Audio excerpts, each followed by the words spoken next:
What happens when two dudes, one a retired Navy SEAL commander in Colorado Springs, and the other a hippie meditation teacher in New York City, get together to discuss living mindfully?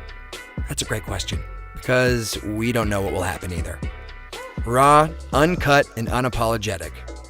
Welcome to Men Talking Mindfulness with co-hosts John McCaskill and Will Schneider. Each week, we take an authentic dive into how mindfulness continually impacts our lives, deepens our relationships, and allows us to be emotionally alive. Now, on to the show.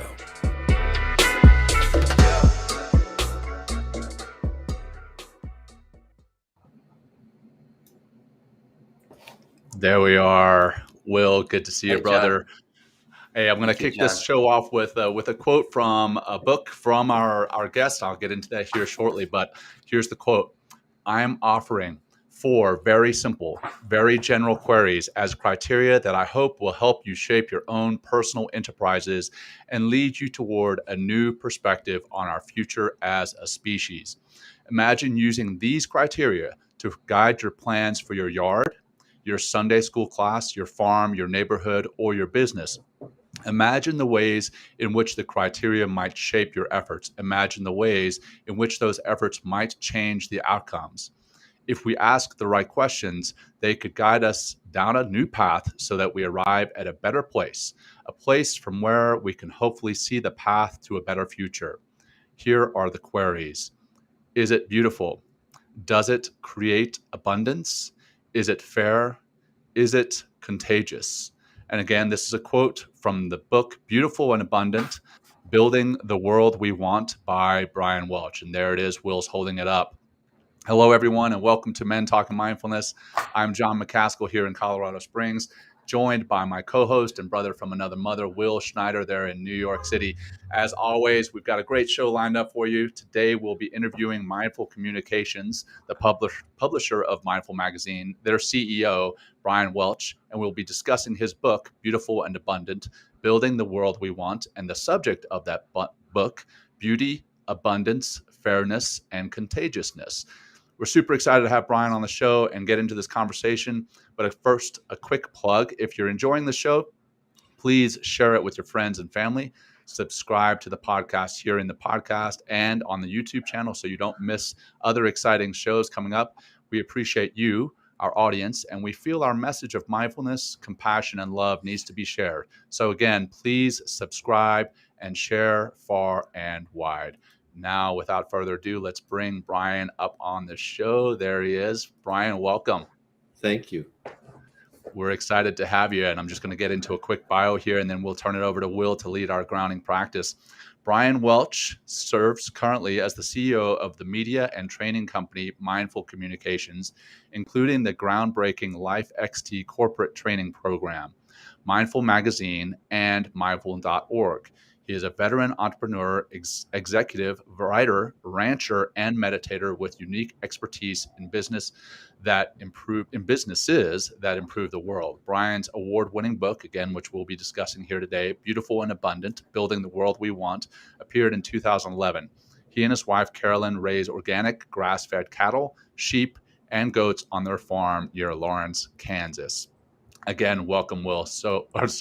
Bryan. So excited, but also welcome to you, Will. Excited to have you with us, Bryan. Over you, Will. Awesome. Oh, yeah. Hey, thank you, guys. Good to be back for our second episode of season 4. Bryan, thank you so much for joining us today.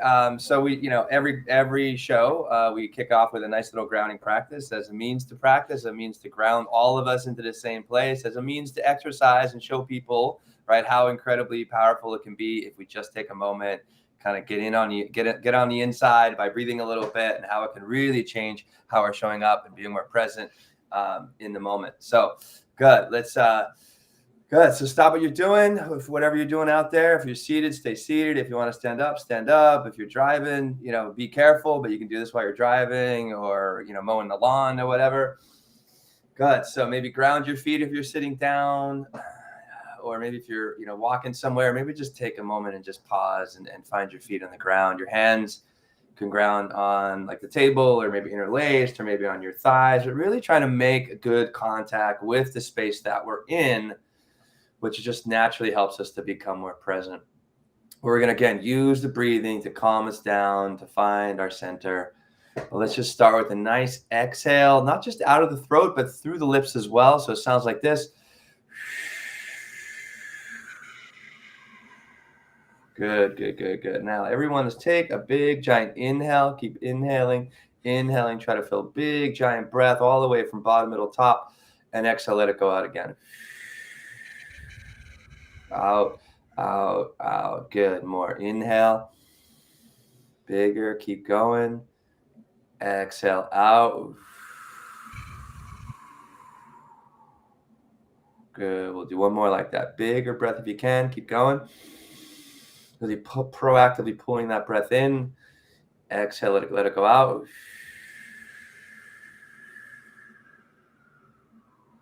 Good. We're going to switch it up a little bit. 5 rounds. We're going to take 2 inhales. First inhale is going to be big, just like we had been working with. We're going to take a little second inhale, a little sniff through the nose. And we're going to still exhale the same way with that nice little push of breath. And imagine as we exhale, all your stress, anxiety, whatever's kind of in your mind or in your body, just slowly creating distance from it with that nice long exhalation. Good. So enacting the imagination as well. So here we go. Empty out to begin. Big, giant inhale.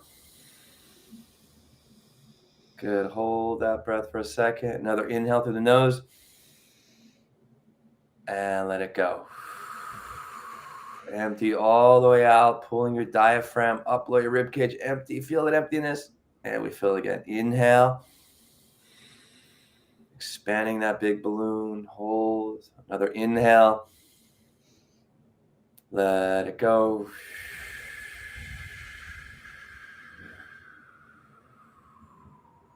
Good. A few more. Inhale. Inhale again.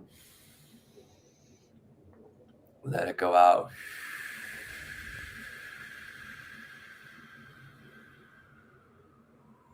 Good. 2 more. Inhale. Inhale. Out.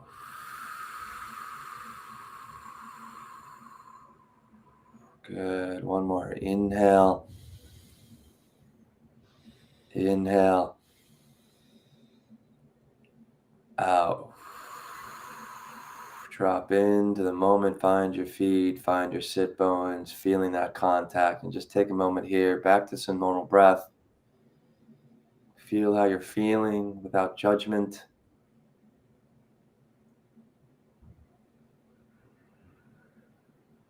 Good. Bring some movement back into your body if you like. Good. When you're ready, you may take a big inhale. 1 more. And the exhale. Open your eyes. Oh, yeah. And we are here together, guys. Bryan, love having you here. Thank you so much for joining the show.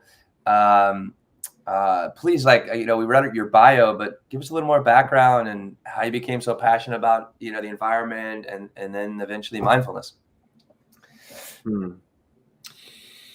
Well, I think from my perspective, I got interested, and I went to work for a neighbor who had milk goats when I was 8 years old.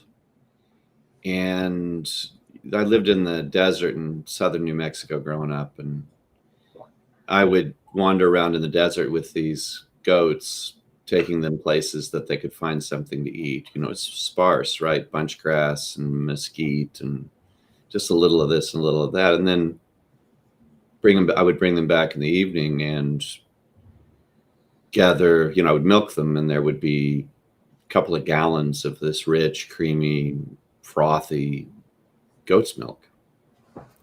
And I just thought this was like magic, right? And it still feels like magic. And I wanted to stay connected to that magic. The neighbor I worked for, his name was Tim Posey. he also had a big vegetable garden in the sand, and we gathered all the manure from all of the chicken houses and everything and put it in the bottom of a barrel, just the bottom third of the barrel full of manure. Then we would fill the rest of the barrel, or rather I would fill the rest of the barrel with water while I was stirring to create a slurry so we could irrigate with this. And it's a real deep connection to nature when you've got when it's 100 degrees in the New Mexico desert and you got your head in a 55-gallon drum full of shit and water stirring. But then watermelons and corn and food, fantastic food. So I kind of fell in love with the magic of all of that. And so as I grew up and thought about things to do for a living, that remained really close to my heart. It stayed very interesting to me. And I think more or less my work just gravitated toward subjects, toward activities that did things to hopefully support nature, support the natural environment. And I found that a lot more interesting than just working for money, than just, making myself or other people rich. It's just more interesting. And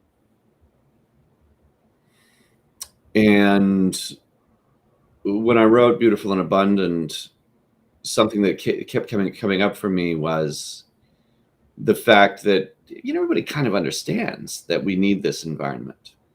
Everybody kind of understands that we are stressing it, that we're overworking it, that there might be too many of us. Certainly our unending expansion can't be sustained, but we fall into this trap of worrying about our own little stack of things, and we fall into these conflicts with each other over aspects of it that seem relatively trivial. So it occurred to me that one of the qualities that human beings have is that they have the ability to extend compassion to other people they'll never meet, to other species. It's a uniquely human ability and kind of miraculous and wonderful, but we don't use it as a criterion. We don't measure our accomplishments very often in the world by how compassionate they are.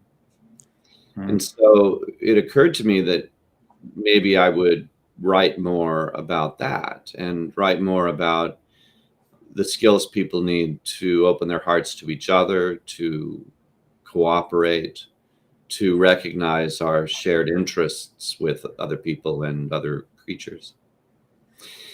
And when I started trying to write about it, I realized I didn't really understand compassion very well at all, and that I wasn't nearly as compassionate a person as I wanted to be, as I would need to be to write about it with any authority at all.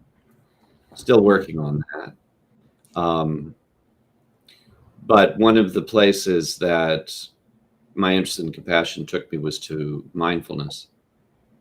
And I'd been a meditator really my whole life. My mother meditated. But I recognized in some of my friends who were really dedicated to their practice a capacity for compassion that I thought was unusual. And so I gravitated toward those people. And they introduced me to other people and who helped me deepen my mindfulness practice. And it became an increasingly important part of my life. Not to get hung up on this or talk for too long, but also in the early years of my deeper, more dedicated practice, I had a startup business that didn't go well and folded, kind of a heartbreaking experience, but bigger. I had a son who died, a drug addict. And so we had the experience of years of the disease, which is tragic enough. And then we lost him.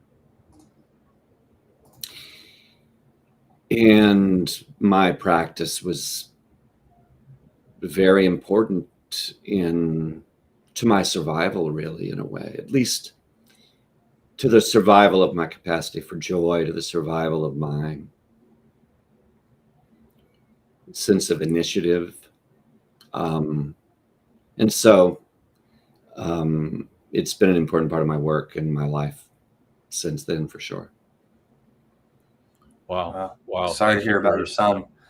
Yeah, thank you for sharing all that, and definitely sorry for that loss. The loss, though, it seems as though it's helped you to be who you are and sharing what it is you're sharing. So if if that can be any solace, but I can only imagine what that must have felt like. So well, it's an interesting opportunity when we lose someone.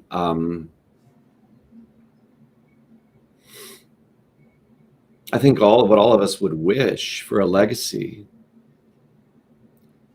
is that we left something to our loved ones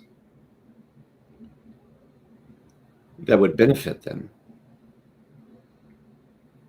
And so in a way, this practice, this subject, this sense of engagement is his gift. Powerful. Yeah, definitely. Through you and through others. So, wow. Will, I know you had a passage in the book that you wanted to break down with Bryan. For sure. For sure. You mentioned compassion, several times. And, there is, I guess, no real measure for compassion. And I think that's one of the reasons why it's overlooked, but somehow, like death of a loved one or at our end of days, somehow we come back to remembering, what we're really here for, and a lot of that is compassion and peace. And it's like, but this book is really helping me to realize, and I'm like, I really love the environment, even though I live in the concrete jungle. And I try to be very cognizant of like recycling and, minimizing my usage and, and eating organically and stuff like that. So, thank you for this reminder. And I really enjoyed reading your book, Bryan. I really, really, really did. So we're going to dive in and I have to start wearing glasses now to read. So this is the first time wearing glasses on the air, Jon. So welcome to the club, man. God damn it. Here we go. This is in your chapter 7, there, Bryan, and it's called The Big Ponzi, which I really enjoyed. And you say here, economic, and you actually talked about it briefly about population and stressing things. And to elaborate here in your book, it says economic expansion depends on population expansion, at least as it has for as long as we've been keeping track. So humanity faces a dilemma. On one hand, the habitat won't allow the human population to expand forever.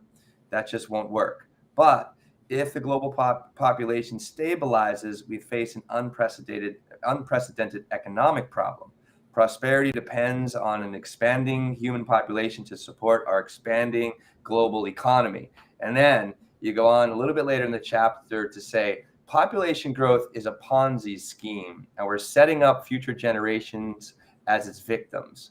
We are paying into the base of the pyramid with our natural resources. Wow. So I think this really helped me when I got to this chapter, really helped me understand so much of like the queries that you talk about. Is it beautiful? Is it abundant? Is it contagious? And is it fair? And I was wondering if you can kind of break down this passage for us a little bit as a means to kind of open up more of your great book. It's an interesting subject to me, obviously, but it's interesting to me how controversial it still is and how emotionally people react to the idea that we can't keep expanding our population forever. People are very emotional about it, and people from a lot of different backgrounds, I actually think that the skepticism about science and the skepticism around scientific evidence that keeps arising in our popular discourse is in part because everybody knows this is true. Most everybody knows our population is doubling every generation. Most everybody knows that can't keep happening.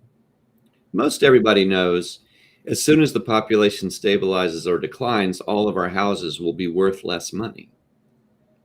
Not to mention our companies, not to mention, the whole machinery that forms a sort of bedrock for our reality in the industrial age is built on this expansion. And so I think everybody experiences a certain amount of baseline anxiety, because I think most everybody realizes this really is not sustainable. But we don't have a vision for an alternative, really. And so that's kind of scary. We have the tools, we know how to redistribute prosperity without constant expansion. That's not that hard to describe. We're probably somewhat less confident that we can motivate ourselves and others to take initiative and do the right thing in the absence of the sort of obvious incentives of growing wealth or owning big new things or whatever. But I think we can sort all these things out. Feels to me, though, like acceptance of that is sort of a first step. And I have a feeling that there's something about being a human being that's sort of heartbreaking. We can visualize these grand things that are probably not achievable in this world. And that kind of idealization is part of human nature. So, we're set up for that kind of minor heartbreak on a regular basis. But the other thing is, we can recognize our own culpability. We can recognize our responsibility for inconsiderate things we've done and the impact they've had on other people. We can recognize our responsibility for the extravagant resource consuming lifestyle that we enjoy and the impact it has on other living things. And realizing that culpability. And by the way, to some degree or another, it's inevitable. Every living thing lives at the expense of other living things. But as far as we know, only we can recognize that responsibility. And it's heartbreaking. In the acceptance of that heartbreak, which I think is one of the traditional goals of mindfulness practice, in the acceptance of that heartbreak, then we're prepared to accept the world as it is and maybe sort of redefine how we are in it in a way that allows us to go forward in a brand new way. My feeling now is that I need to open my heart in that sort of grieving, heartbroken way.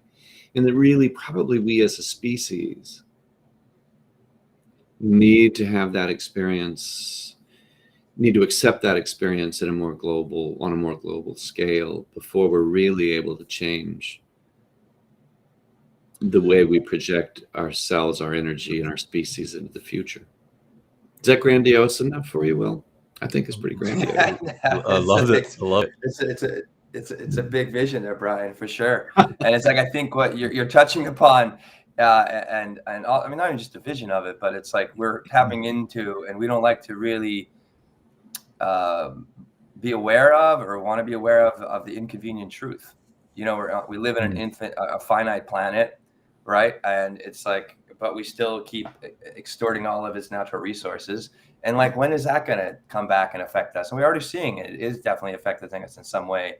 And it's like, we're really in I feel in a very interesting space, especially considering you wrote this book in 2011, and this is like 11 years later, and it's like, and I feel like things haven't really gotten much better, but you mentioned it, but you keep coming back to those queries that we mentioned in the opening Will, can I just passage. Yeah. Yeah, Will, if I could just jump in before you get to that question, because this is more related to that Ponzi scheme and the abundance mindset. Will and I did an episode on scarcity mindset versus abundance mindset. And when I first read chapter 7 about the big Ponzi, I thought, okay, so Bryan here is basically telling us to have more of a scarcity mindset, that, hey, look, the world has a finite number of resources. Maybe we should switch to that scarcity mindset. But then I realized that's not what he's saying at all. What he's saying is that we actually need to have the abundance mindset.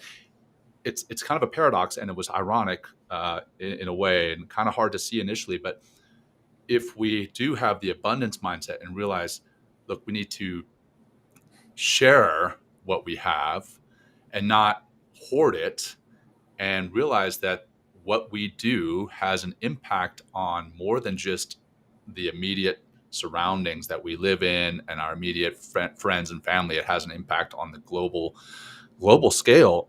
Quite literally, we're in denial. We're in denial of that. And I'm going to use a term that one of our former guests, Molly Carmel, used.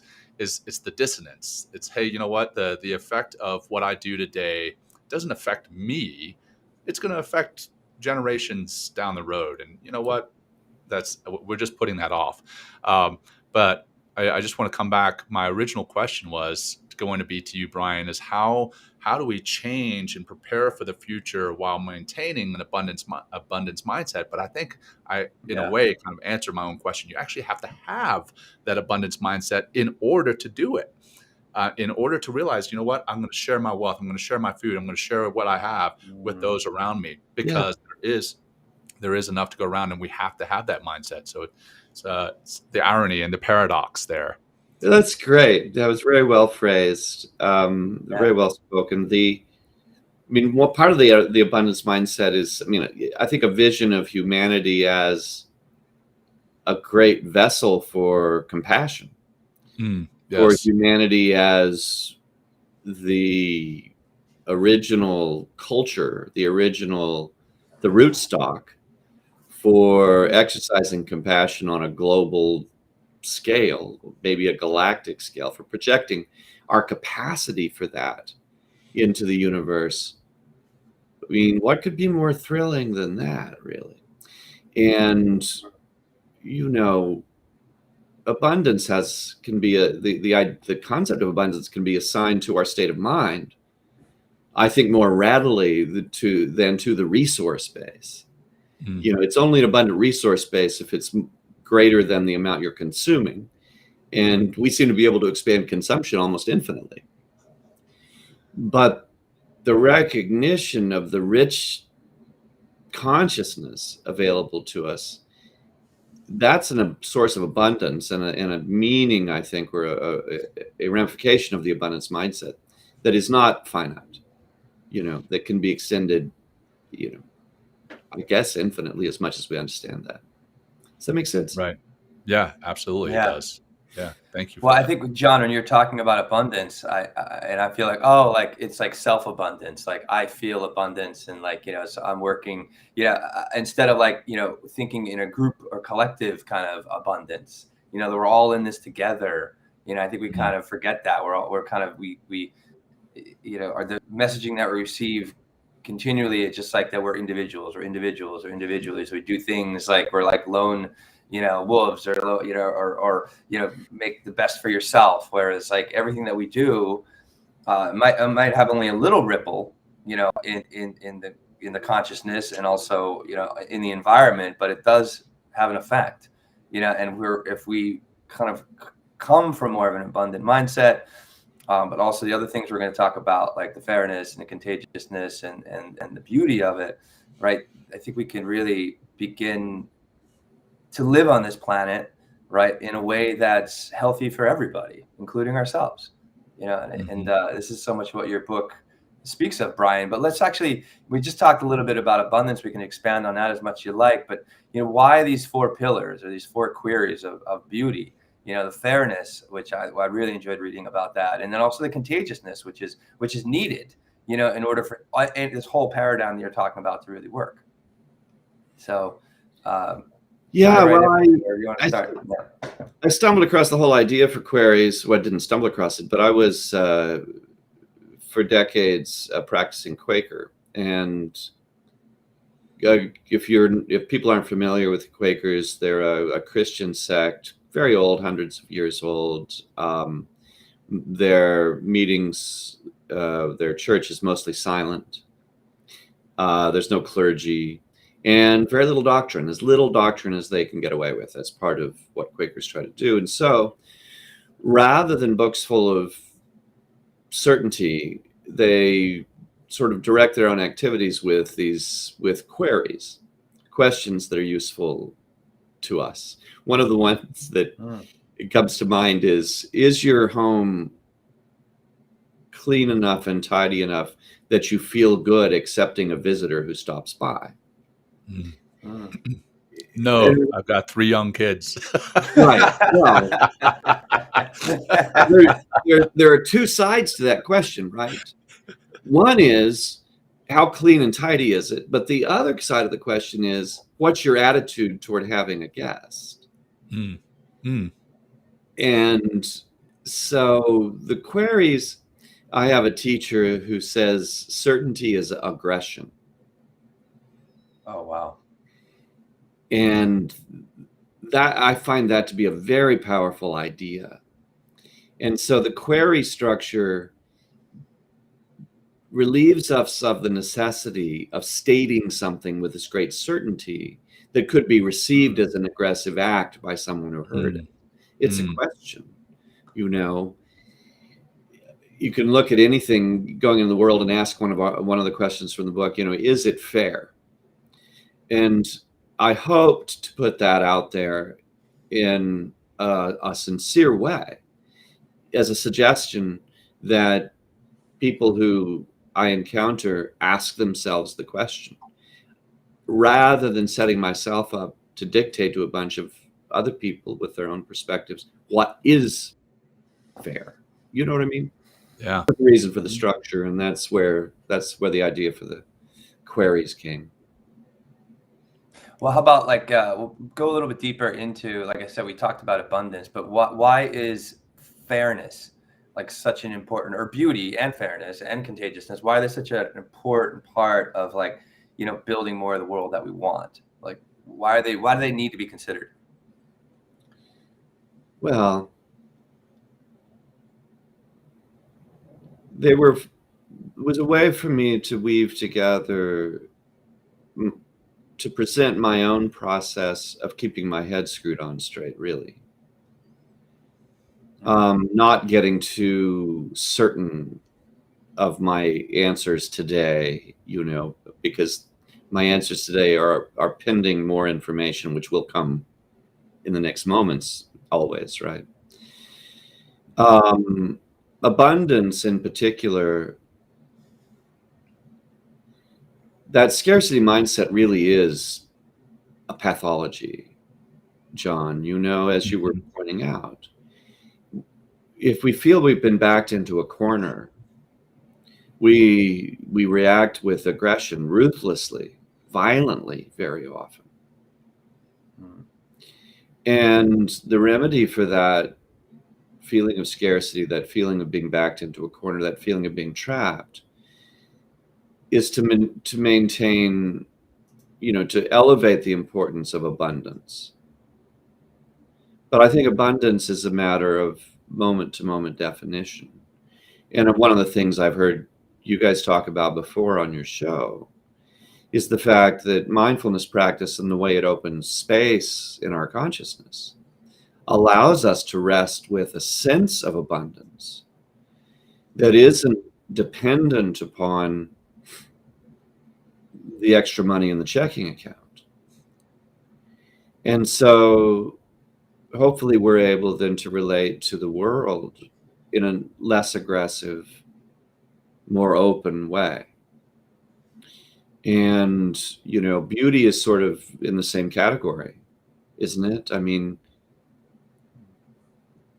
we go out and observe the beauty in things. It's less a matter of taking up the visual arts or keeping the lawn just perfect than it is appreciating what we encounter. That's the query is, as always, two-sided. Is it beautiful? Can you experience it as beautiful? And fairness just felt to me like a much more humane way of talking about things like justice. Yeah. Which tends to develop very hard edges and get very sharp. Absolutely. And then, contagiousness. Gosh, I hope my ideas catch on. Yeah. I do too, Bryan. I do too. That's why we do the show in some ways. I want mindfulness to light the fire in everybody's soul and in their community. My God. And it's, you mentioned Malcolm Gladwell's book, like The Tipping Point, and how contagiousness kind of happens. I really enjoyed reading about fairness and how you talk about these cooperatives that are happening in the farming system, where people are coming together and, buying local instead of buying with these giant manufacturing farms, and, and how that's helping to, create more of this, this abundance and keeping that beauty in our communities. And it's like community, serving the community and giving the community, and then the community buying in, or being part of the community. I think is it's possible. I mean, what you bring in the book, it's happening in kind of, what I experience is kind of happening on micro scales, but I mean, it is starting to happen. We are, I feel like there's so much gloom and doom. We're kind of bombarded by the messaging that the world is going to end tomorrow, where, it's really, it's not. I mean, it's, I hope not. But it's like it's so much about mindset. It's so much of how we're processing. Yeah, exactly. How we're processing the world. And it's like, and I think the question or query is like, how do you want to process the world? In some ways, it is really important. Like, what do you want to see? And then, what do you want to see? Right. But then it's like, how do you go out and actualize that? So it's not just, your imagination, which is really powerful, but how are you putting your hands and your feet and your effort and your energy into the planet in order to make that reality happen for you and everybody else? Hopefully it's not just a selfish reality, but you're really trying to help your neighbor as well, and other people that you come in contact with. And one of the questions I've heard you guys raise repeatedly is, who do you want to be when you're out there in the world making it happen? Because one can get so can be dedicated to one's own ideas in a single-minded way that ignores the feelings of other people. That becomes anger, that becomes divisiveness, aggression. And I think we have plenty of evidence that that's not really working out very well. That's not the most effective way to be in the effort, right? Right. Yeah. Right. Very true. That's, a lot of what we've discussed thus far has to do with a term that we haven't brought up, but is brought up in the book, is conscious capitalism, and how conscious capitalism can help to solve a lot of our problems. One, can you define conscious capitalism for our audience who may not have read the book?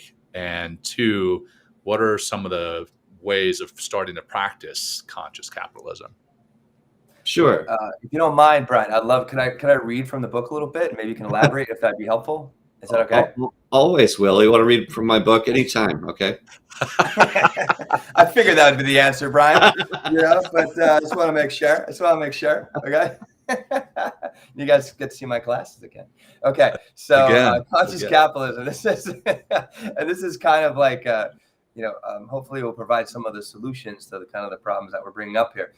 And you go on to say, and it's funny, that's page 108, this special number. In his book, 2009 book, Be the Solution, How Entrepreneurs and Conscious Capitalism Can Solve All the World's Problems, Michael Strong makes 2 points no human being should ignore. Number one, The entrepreneurial spirit is one of the most powerful forces, maybe the most powerful force for creativity and innovation in human society. Free enterprise liberates that spirit. And second one, human endeavors gain energy from a consciousness that incorporates the good of humanity and the health of the planet.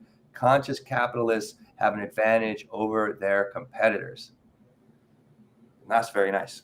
I loved reading that. That was very soothing when I read that, because I'm like, okay, hopefully more people will kind of catch on to this conscious capitalism, idea and way of being, because there is a collective way of doing things and thinking collectively that can really help us to just be a different way in the world. So yeah, please, Bryan, tell us a little bit more. Isn't it funny that we think about it otherwise? We've invented this unprecedented system for engaging human energy. Never in the history of humanity has there been anything remotely as effective as business, as capitalism, at engaging human energy. I mean, think about it. The number of people, the amount of effort, the amount of time that capitalism consumes.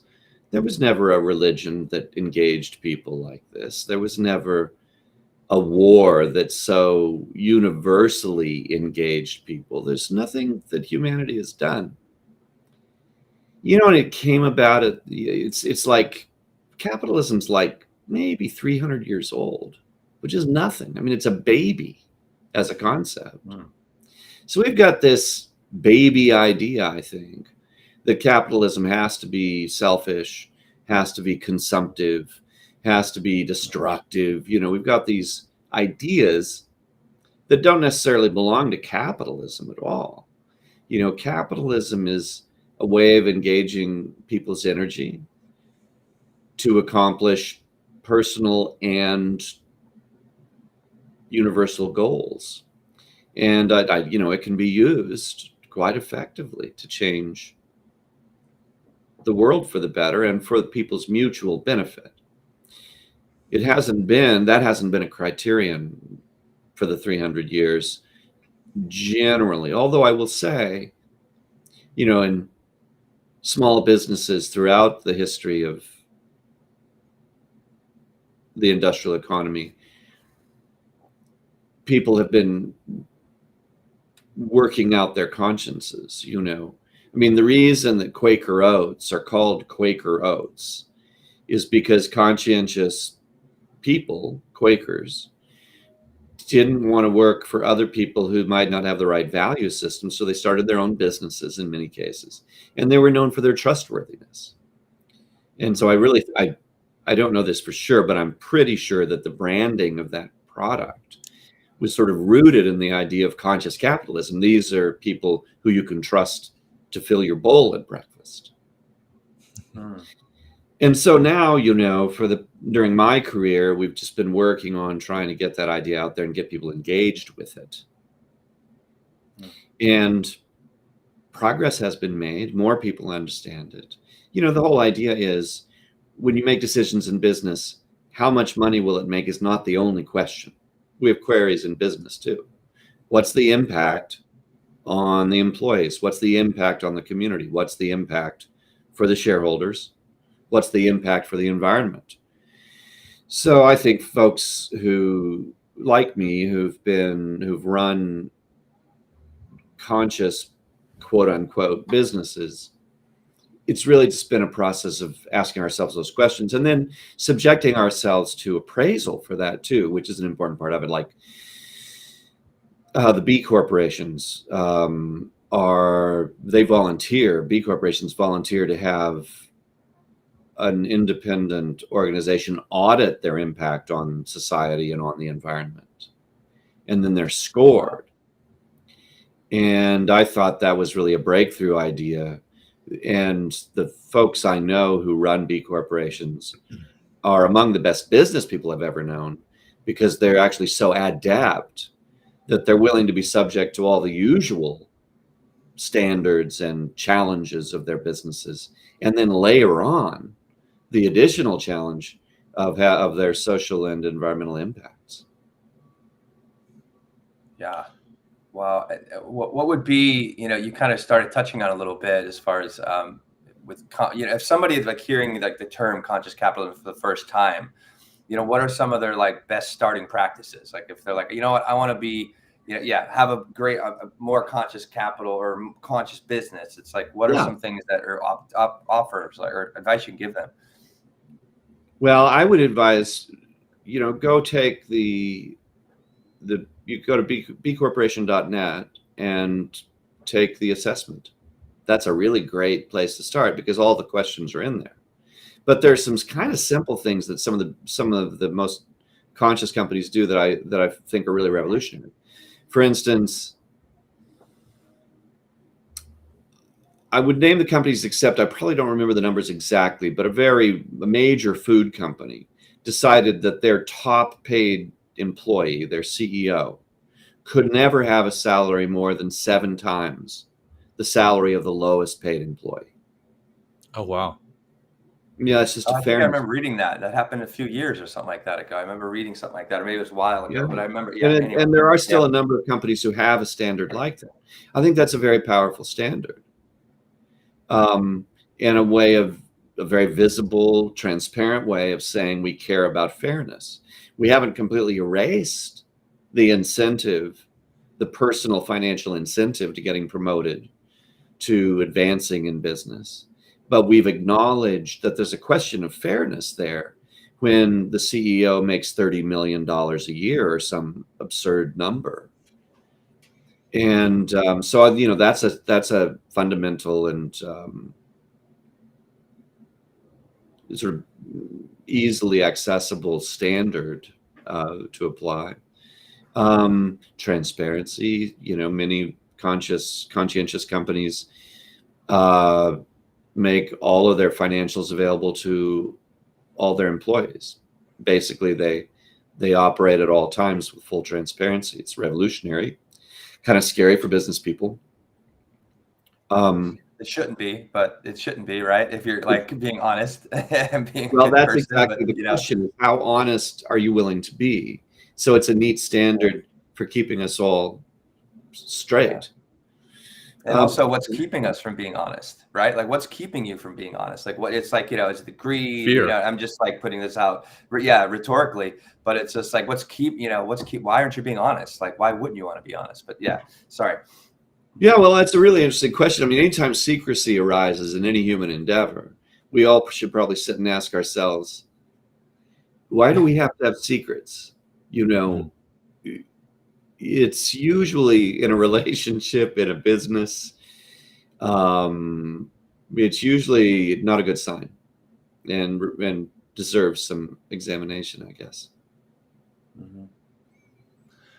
So I want to come back to your book and now the state of affairs, the state of the world today versus when the book was written. How do you feel the world is trending since your book was written? Are we trending in the positive direction, or are we going the wrong way? We can't know, I think.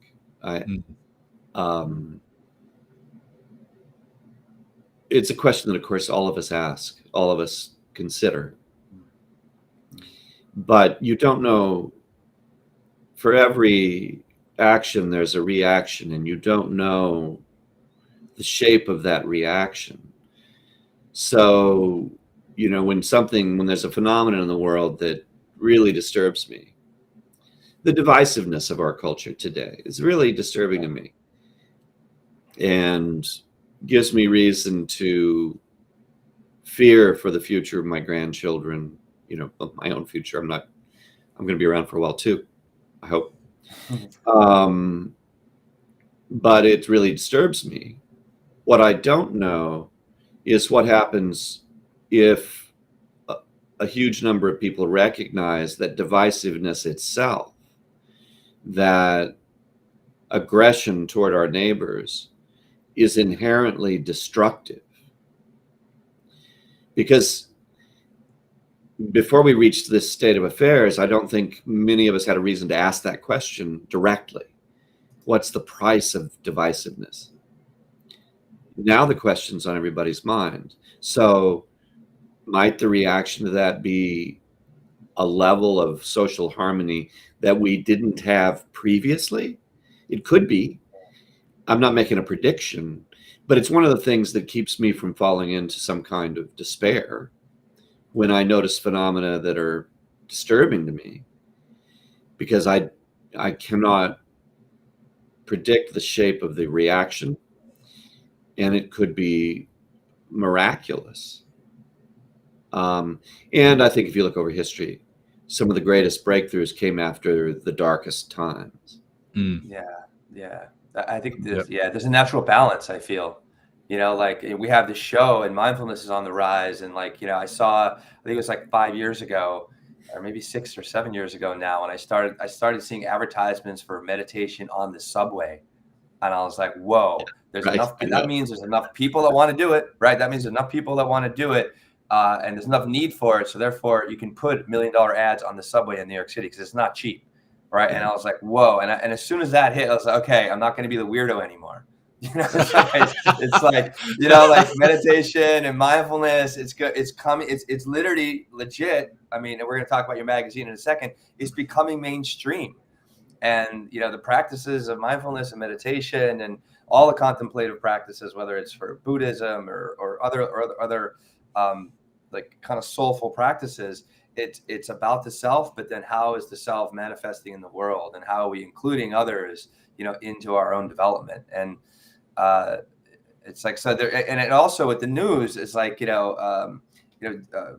drama and destruction is very profitable, right? To talk about mindfulness, be like, hey guys, if the news was like, hey, we just had another 1,000 meditators that showed up in the world today, like everyone would be like, why are you telling me this, right? But it's just like we're attached to that, addicted to that drama, and sensationalism for sure, and it's hugely profitable. But I feel there's definitely like we live in this oppositional world. So if like everything seems like, and thank you for saying that that last little piece there, Brian. It's like out of the darkest times, we get into the Renaissance, and I feel we're hopefully, kind of it might get a little darker, for the next few years or so, but before, we kind of the phoenix rises of our consciousness and into hopefully a more harmonious way of living, and living with beautiful and abundant, and really being responsible consciously for how we are in the world and the business that we put out there. It's an exciting and very interesting time right now. Here. Yeah. Well, Brian, I'd love to, with everything Will just beautifully framed there. I mean, Will, you're on point today, brother. I love it, man. Hey, you're in the flow, man. I love it. John, I got you. It's Brian's book, man. He really inspired me. You lit a fire inside me, Brian. Thank you. Yeah. Well, I'd love to talk about the Mindful Corporation and Mindful Magazine, and how Mother Earth came to be, and Mother Earth News, how these all came to be, and what the goals of these various initiatives are. Well, they came to be because there were groups of people who got excited about doing something in business that we thought would have a positive impact. What they all have in common is that a group of people came together and had an intention, a positive intention, and recognized the power of business, recognized the potential of doing these things through business. So Mindful Communications, the business I presently run, publish Mindful Magazine. We do corporate training. We produce courses, mindfulness courses. It arose from a group of people, friends of mine. I was not there at the beginning. Friends of mine who had lifetime meditation practices and felt that they'd benefited in deep ways, wanted to share those practices with as many people as they could. And they recognized that a media company or a corporate training company could do that. It's really just that,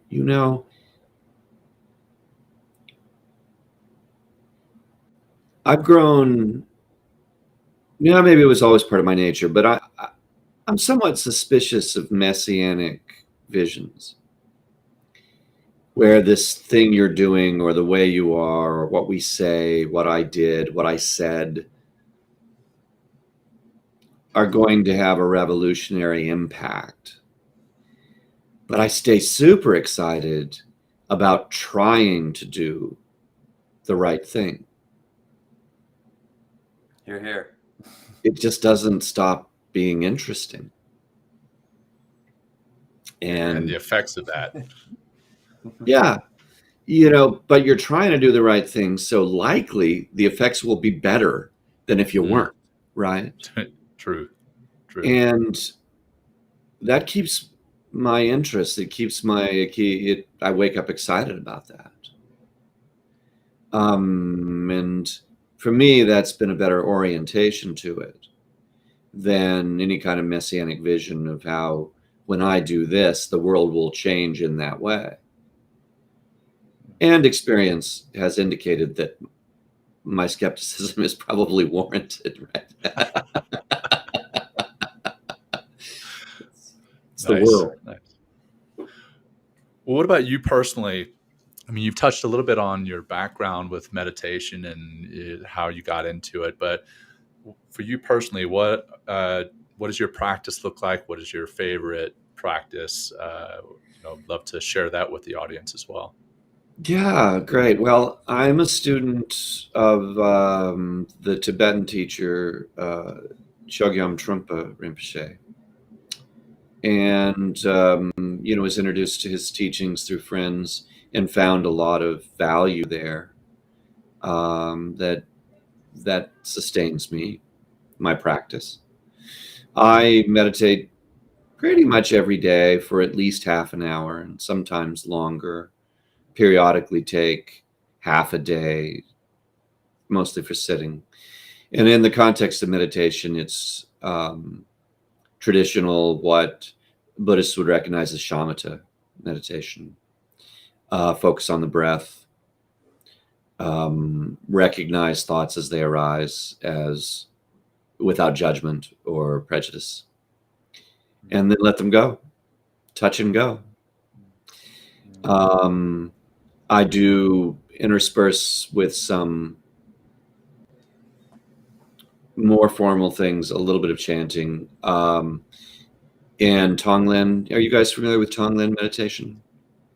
So tell our audience. Yeah. The notion is that you breathe in the pain of others, the trouble in the world, the negativity, breathe in whatever you define as negative, and process it in your own consciousness and breathe out compassion, good intention, positivity. And sometimes people focus on an individual person who's ill, or there's ways of doing it in a much more narrowed way, but my practice tends to be sort of universal. What it helps me do is process things in the world I'm reacting negatively to and take that energy and push it back out as positive intention. Yeah, that sounds very helpful. Yeah. Yeah, I think so. It is to me, for sure. Yeah. Wow. Well, Bryan, coming to the end of the show here, before we get into the final grounding practice for the wrapping up of the show, how can people find you if they want to follow you, or if they have questions about today's episode or mindful communications or anything else that we've discussed today? Your book, Beautiful and Abundant, again, right here. If they needed to get a hold of you, what's the best way for them to reach you? Bryan@mindful.org. Easy enough. And then I'm going to throw this back over to you, Bryan, and feel free to turn it back over to me. We'd be honored if you would lead the grounding practice, the final grounding practice. But again, no pressure whatsoever. You said at the beginning of the show, if you flubbed the show, if I bombed, if you bombed, then I should lead it. But I would say you've done anything but bomb it. You've been a phenomenal guest, and we've sincerely appreciated having you on the show and all the wisdom that you've shared. So you've done the furthest thing from bomb. But again, I'll lead it over, turn it over to you. I'm happy to. How long and how do we close? Just well, I would somewhere about, request if you. Yeah, go ahead, John. no, as far as duration, 2 to 5 minutes, something like that.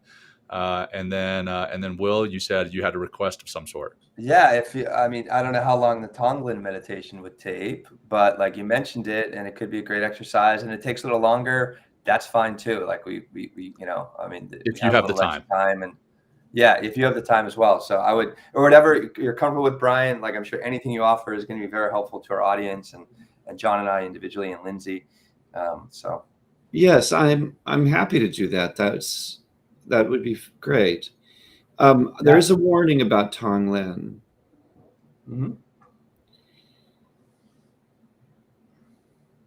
A lot of people who don't start with gentleness and kindness toward themselves experience some anxiety, some overwhelm, can experience sort of anxiety and overwhelm in Tonglen practice. So maybe what we'll do today, since a lot of people here and we don't know them all or their amount of experience, maybe what we should do is a gentleness practice, if that's okay with you all, based Beautiful. on the Tonglen principle, but focusing primarily on gentleness toward our thoughts and toward ourselves. Thank you for this opportunity. It's an honor to be here with you all, and John and Will. Thanks for the time that we had together. Thank you. This practice, this kind of meditation, and the meditation the grounding meditation that Will did at the opening, and these guys do all the time, are thousands of years old. And they are really the products of a fundamental human need and a fundamental human capacity for settling into complex human consciousness, developing resilience, equanimity, insight. When I was in college, one semester, I was commuting on the bus, and I discovered that there was another student, a young woman, who caught the bus at the same time I did almost every day. And I found after a couple of weeks of that, we never really spoke. Neither of us seemed to have much interest in developing a friendship, but we said hello and smiled. And I came to rely on that friendly presence and really rather missed it at the end of the semester when our schedules changed. I think one of the gifts that a mindfulness practice can give us is we get to sit with ourselves at the bus stop on a regular basis in a gentle, non-judgmental, friendly frame of mind. We don't need concepts. We don't need ideas. Our friendliness and our gentleness, our warmth can be deepened just by spending time with ourselves, which is kind of what it's all about. So, want to settle into your seat, upright but not uptight.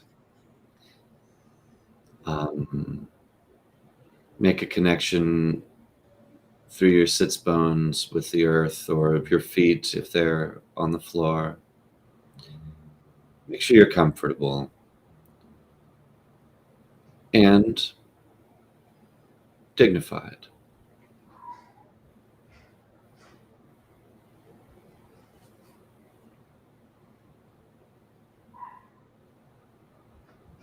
As thoughts arise, you can label them as thoughts, acknowledge them, and then let them go. There's sort of a sensation of touch and go.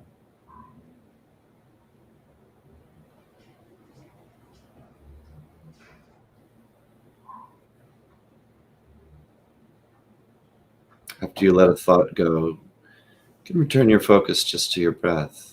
You don't need to do anything special with it.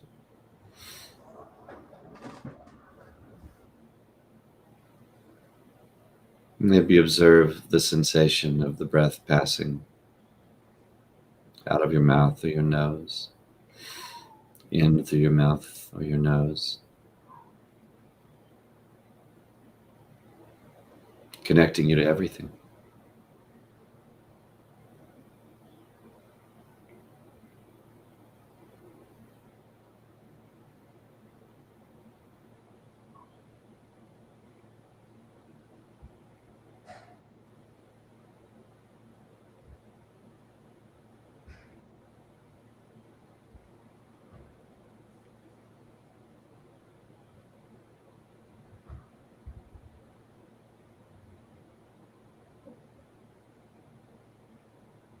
And I hope all of those who've gotten to spend this time together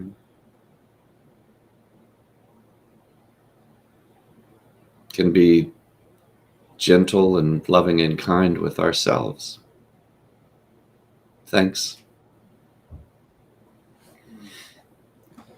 Thank you so much, Bryan. It was very powerful, and I really appreciate the wisdom just moving through that meditation. It was very deeply grounding. I think it was partially because how grounded and how much work you've done to find your own kindness, to find your own heart, to live with more compassion. And thank you for really demonstrating a lot of that today. Really, really appreciate it. Indeed. And thank you for laying the foundation before that grounding practice with your story of the young lady on the bus, and that was fantastic, as was this whole show, Bryan. So thank you very much. We're going to wrap it up with our outro music and everything. If you would hang tight after just for a few minutes, Bryan, we'd love to just chat with you for a second. For those who are watching, again, we really appreciate you as our audience. For those who are listening later in the podcast, we appreciate you as well. And please remember to subscribe and share the show, because we all need this love and this compassion with one another, and we again want to share this message with as many as we can. So thank you all. Until next time, take care. Thank you, everybody. Peace. Thanks for joining Will and Jon on Men Talking Mindfulness. If you enjoyed the show, please like and share it with your friends and family, and please, we would appreciate a review too. Until next time, this has been Men Talking Mindfulness. Thanks for showing up.